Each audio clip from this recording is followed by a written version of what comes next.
So how or why would you use a cap rate on a residential investment property? So a little background, the cap rate, you can look up the equation wherever, but basically it's your net income annual divided by the purchase price or the value of the property. Cap rate is actually used in commercial investment properties. And the reason being is because the value of a commercial property, investment property, is based on the income it brings in. Whereas with residential properties, the value is based on market value. Like regardless of the income, that doesn't matter. So cap rate technically is only used for commercial properties. However, I only work with residential properties and we use cap rate all the time. And a lot of people want to argue this because cap rate isn't actually applicable to residential properties because the value of the residential property isn't based on income and really can't be based on income. And the cap rate is that measure. So why do we use cap rates and how do we use them on residential properties? Or I guess more importantly, why?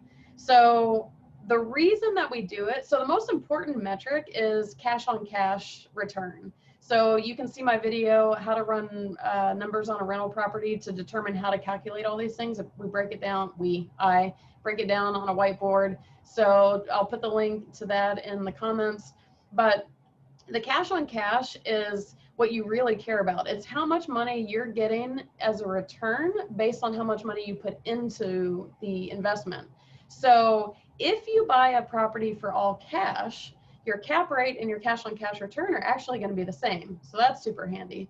But the cash on cash, because most people are probably financing, that's where that really becomes important because it's not based on what the value of the property is. It's based on how much you put into the investment to see what your return on that money is.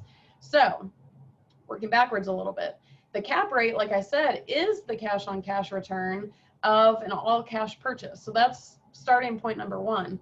But number two, the reason I don't use, and a lot of people in my field, like turnkey field or wherever you might see it, don't use cash on cash as the measure, even though that's actually the applicable number and the most important, is because cash on cash is going to vary all the time. It's going to be based on the interest rate you get on your financing. It's going to be based on what you get as your loan terms based on your own qualifications. Depends on how much you put down on the loan. So there's so many fluctuating variables with the cash on cash.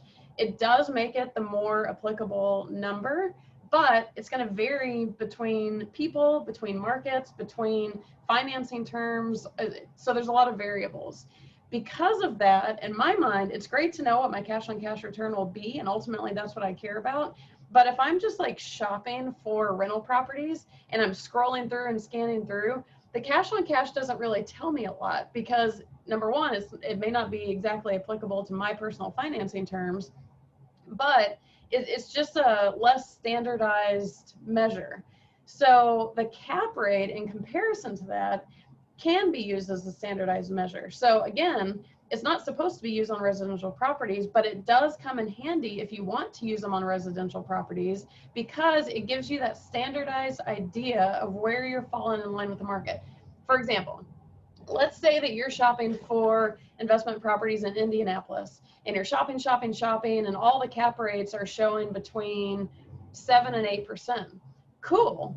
Well, if you see one property and it's at like 4 or 5% cap rate, or you see a property at like 11% cap rate, those don't really, something's off. Like that would trigger me immediately to say, I wonder why that's not following suit with most of the properties around this area.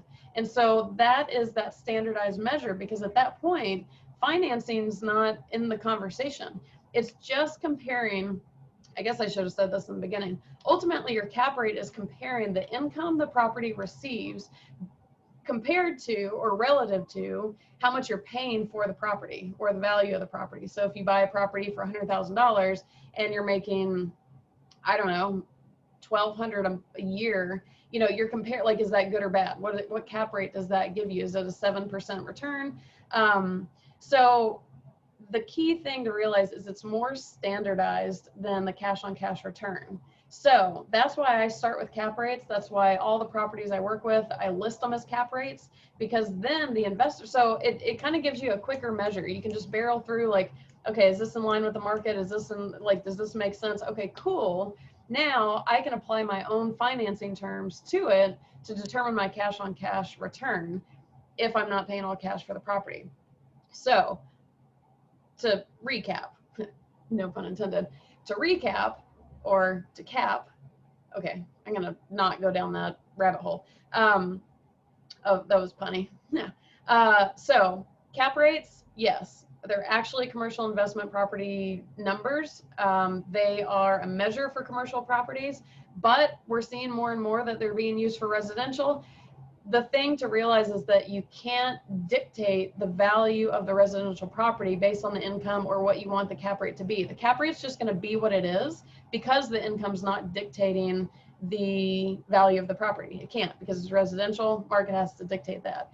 But you get your standardized measure, you can see where the outliers are. It's, to me, a better starting point and just easier to comprehend and be like, oh, okay, yeah, 7% cap rate. Okay, let me look more into it and see what my cash on cash would be. Versus 3% cap rate, no thank you. Because we do, as residential property investors, we do still care about, obviously, the income that's coming in on the property. So if it's like a negative 2% cap rate, immediately it's like, oh, I'm losing money, period. Or it's, say it's a positive 2% cap rate. I don't think I'm making a lot of money on that. 9% cap rate. Ooh, tell me more. So that is how you can use cap rates for residential properties, why you would do it, and why ultimately, to me, it's just a more helpful measure to get you going in the shopping. But again, the caveat is always make sure to run those cash on cashes, because the cash on cash may be higher than the cap rate, or it could be lower depending on the expenses and, you know, financing terms and all that kind of stuff. So look more into it. But as a starting point, you know, sorry, commercial investors, us residential folks kind of use it too.